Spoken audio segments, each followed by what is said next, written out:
From the low cloud came the echo of turbines, the metallic heartbeat of a nation that refused to sleep.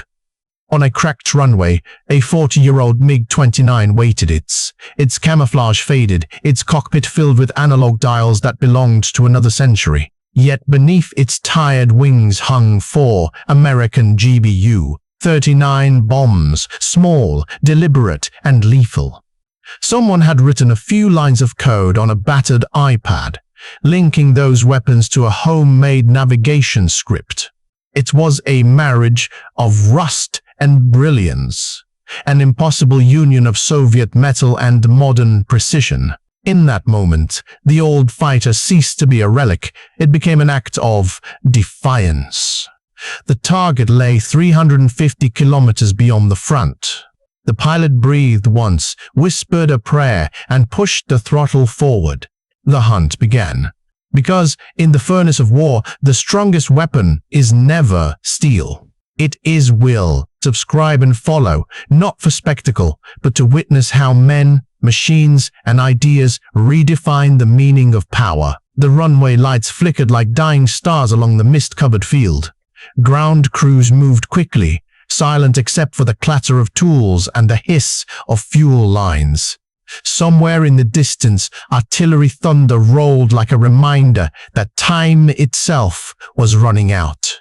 Inside a dim operations room, the pilot studied the map one last time. The red line on the screen curved across hostile territory, threading through a narrow corridor between two S-300 radar grids. The margin of safety was smaller than a village road. Every coordinate had been checked twice, then scribbled again on the paper taped to the cockpit glass. There would be no radio once he crossed the line, only mathematics, instinct, and faith. Technicians armed the aircraft in sequence. 4 slender GBU-39s, each weighing barely 110 kilograms, were hoisted beneath the wings. To an untrained eye, they looked fragile, but their guidance kits represented the finest edge of Western precision. These modern military equipment glimmered faintly beneath the floodlights, a quiet contrast to the MiG's worn fuselage. The combination felt improbable, almost poetic, and like writing a new chapter in a dead language. The pilot stepped closer, running a gloved hand along the cold metal. He remembered flying this same machine years earlier when the systems were still faithful, when radar screens glowed a steady green instead of ghosting under electronic interference. Now, the aircraft was older, heavier, but somehow more human. Each scratch on the paint told a story of survival. "Engines will start in 3, the crew chief murmured. He nodded, a brief handshake, a meeting of eyes, nothing more. The canopy lowered with a mechanical sigh, sealing him into solitude. Over the intercom came a final voice from control. "Hold course. Believe your numbers. Throttle forward, ignition." The MiG's twin engines roared awake, slicing the fog into ribbons of light. In that moment, Ukraine's oldest fighter prepared to become its most unexpected blade. The MiG surged from the runway like a steel arrow loosed from the earth. Vapor trails twisted behind as it climbed, then fell sharply, skimming the treetops. The pilot's gloved hand adjusted trim and throttle with the tenderness of ritual. Altimeter needles danced, altitude 60 meters.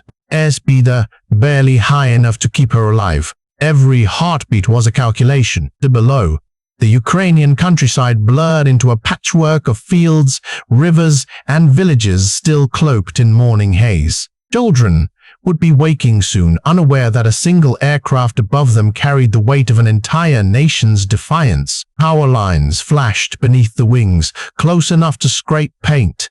The old fighter shuddered, but the pilot stayed steady, breathing through the turbulence.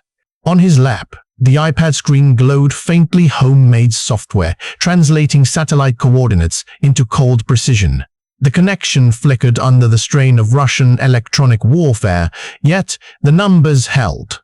He muttered them like prayer beads. Latitude, longitude, time to target, 24 minutes. Ahead lay the death corridor, a narrow ribbon of sky between overlapping radar cones of two S-300 sites.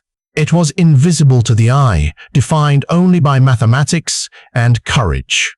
Missed the entry point by a single kilometer, and he would be a brief flash on someone's radar scope, followed by silence.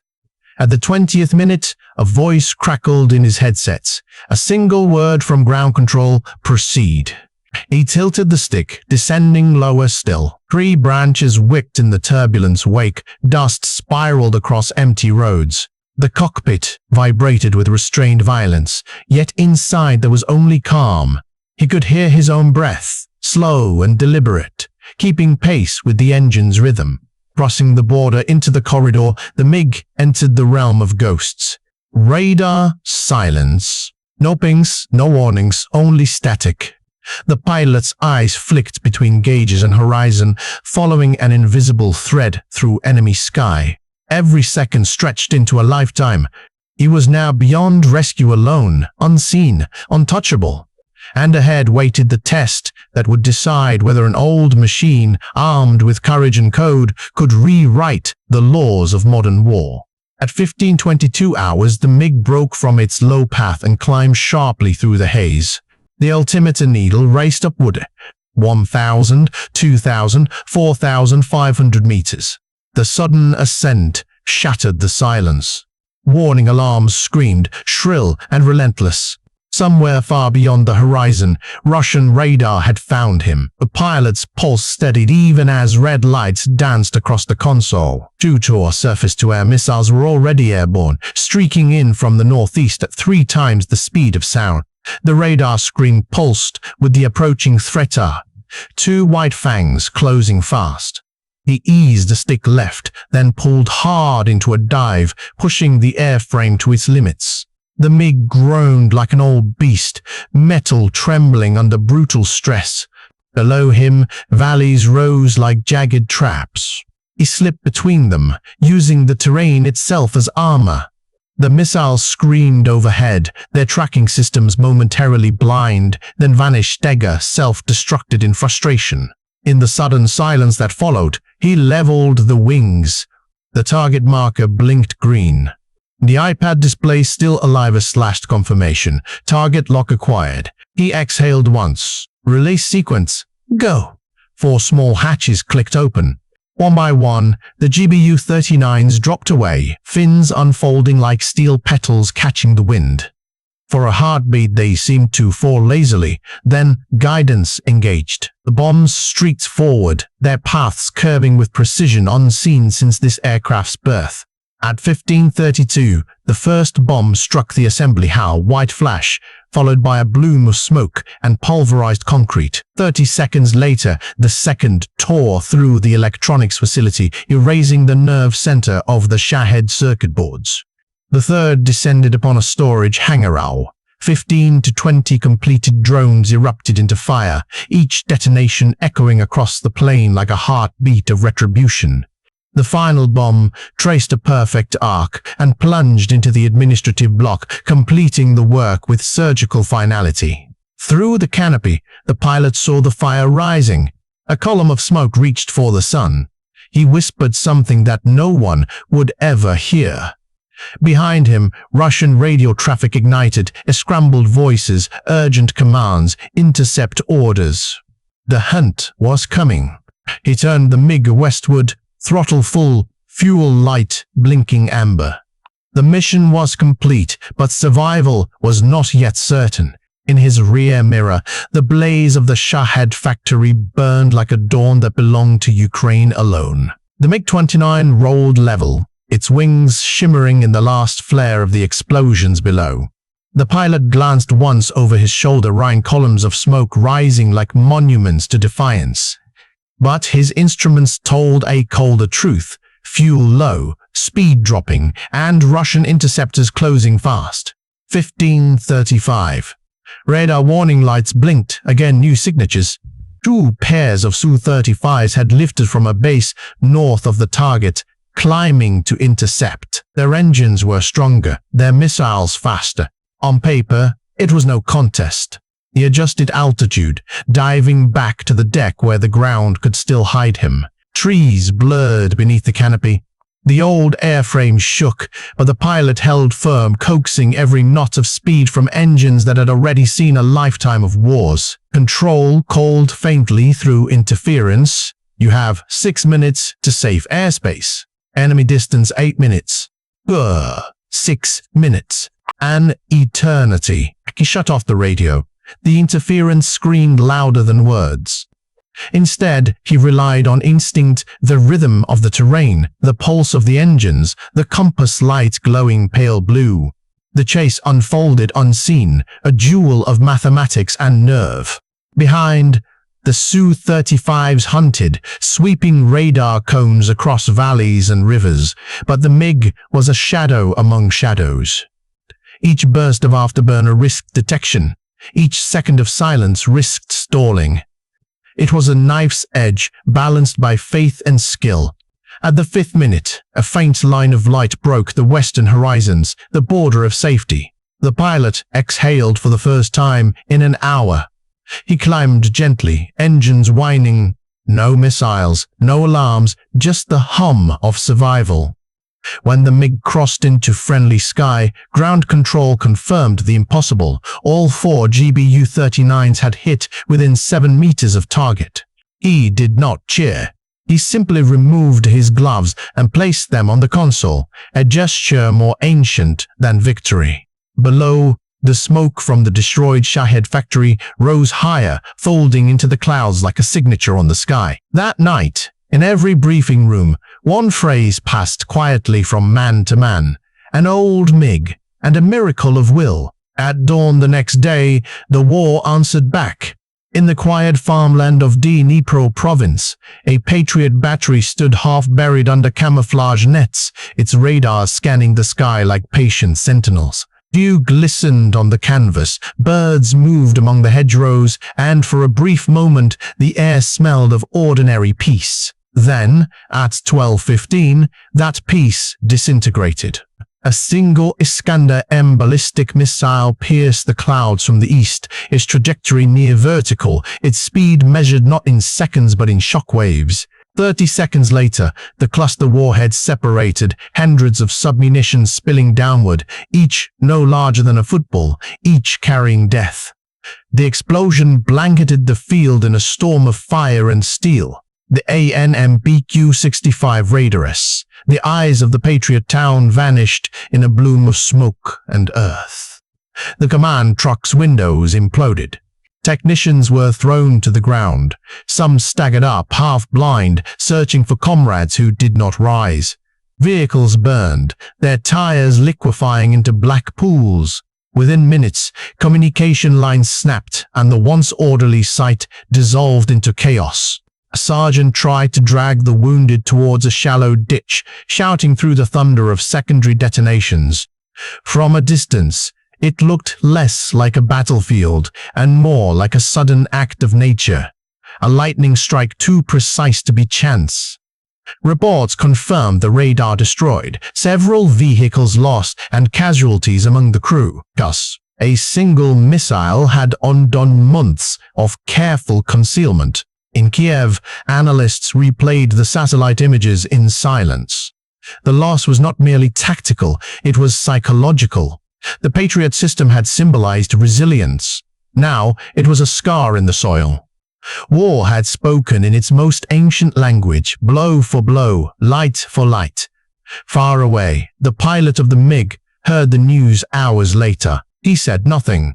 In this war, victories were counted not by cheers, but by who still stood to fight the next day. When the smoke of the Patriot sight had barely settled, Russia struck again, swift, calculated, merciless.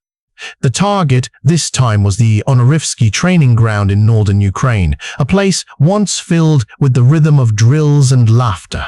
On that day, it became a furnace.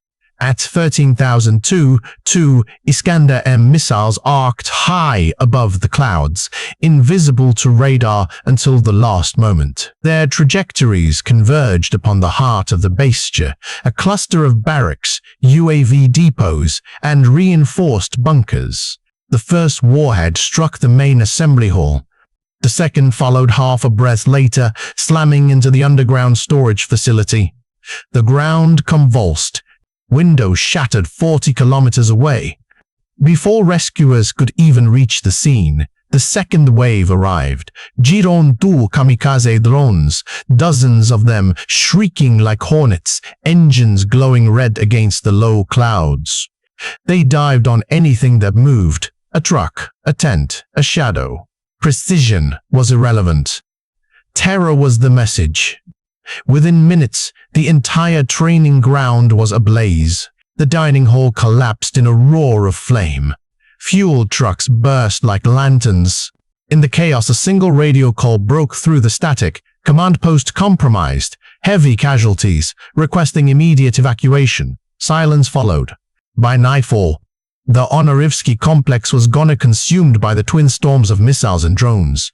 Satellite images showed only scorched earth, twisted metal, and a faint pattern of craters like fingerprints of vengeance. In Kiev, officials called it another tactical loss, but among the soldiers it felt different. It was a warning, the kind written not in reports, but in ashes. In the aftermath of fire, analysts began to trace the lines of the confrontation. The pattern was unmistakable, two philosophies of war clashing under one sky. Russia wielded the art of dominance, Iskander ballistic missiles, Giron drones, S-300, S-400 defense layers, vast arsenals moving with industrial rhythm. Each strike was a demonstration of reach and wealth. Its doctrine was built on power projection. Overwhelming, methodical, absolute. Ukraine, by contrast, fought in the language of survival. Every weapon was a puzzle solved under pressure, every mission a lesson in improvisation. A 40-year-old MiG, reborn with an iPad and faith. Commercial drones turned into hunters, coded scripts written not in laboratories but in basements by engineers who no longer waited for permission to innovate. These modern military equipment defined the paradox.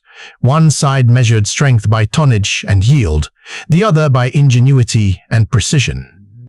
In the fog of 21st century warfare, the line between high technology and human resourcefulness blurred beyond recognition. From a distance, satellites recorded explosions, coordinates, and debris fields. Yet what they could not capture was the human equation S. The trembling hands that typed the code, the pilot who trusted numbers over instruments, the soldier who dragged a wounded comrade from fire. The data was symmetrical, the souls were not.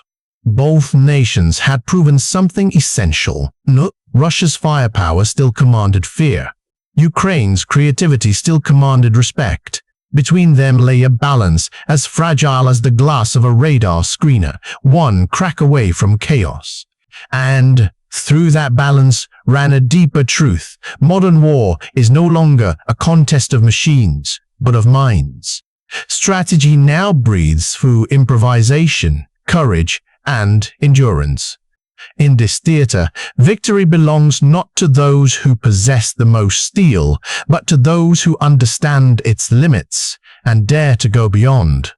The operation began not with a bang, but with patient watching. For 72 hours, the special unit watched the rail like a hawk, eyes fixed on heat signatures and timetables. Elite Cobble 9 was small, practiced, and almost invisible operators who preferred a single, clean result to a spectacle of force. From a position 35 kilometers away, their uplink fed a thermal mosaic to the command tent over an encrypted Starlink channel. The video was grainy, intermittent shapes of metal and steam rendered as bands of heat. In those bands, the team found their arithmetic. The locomotive's engine at 47 degrees Celsius, the faint thermal seams between cars revealing full tanks, the pace of motion that marked the only predictable window in a long, uncertain night. Partisan observers had done the long work. Over 4 days they tracked the train's pattern, departure times, brief stops, the single 20-minute stretch where the line slipped beyond the reach of the nearest air defense umbrella. That gap was the fragile hinge of the plan. 35 kilometers and 20 minutes carved out a thin sliver of possibility. The drones were not exotic. They began life as commercial frames, worked over and hardened by long nights in workshops. Flight times were stretched, video zoom increased, links were given redundancy to survive when the radio skies were poisoned. Crucially, this project did not pretend to be academic. It accepted risk and brought precision where it mattered. Each operator watched a feed and a clock. One eye readied the pilot's hands, the other readied the moral ledger. An 840-ton fuel train meant logistics, yesang, enough diesel to keep armor moving for days. But it also meant lives, supply chains, livelihoods. The engineer in the cab would wake that morning and think merely of schedules. Nobody in the cab knew of the planning that threaded through towns and hedgerows. At the heart of the package sat the warhead, a compact, shaped charge, optimized for penetration. In the hands of a good pilot and a careful operator, it would be precise. In the hands of error, it would be carnage. The team rehearsed contingencies. Electronic warfare erupting. Wind that turned a tether into a snare. Thermal columns that would become their own enemy. They set a rule they would not forget: certainty over glory. At 02:59, the feed showed the train entering the window. The crew tightened straps on hand controls, fingers finding grips honed by repetition. Outside, the world remained ordinary. Faint lights, a cold wind, a man on a locomotive ticking off routine checks. Inside the tent, a dozen breaths synchronized to a single intent. The countdown began. The first drone readied for launch. The operators watched the thermal bands climb, and the shadow of the line roll beneath the steel rails. Ahead lay the most delicate part, making a single, low-cost device do what a convoy of artillery could noter: cut the throat of supply without giving the opponent a clean trail. The moment was close enough to taste. What does courage look like when every voice whispers, "Retreat"? On 30 September 2025, air raid sirens split the Ukrainian dawn.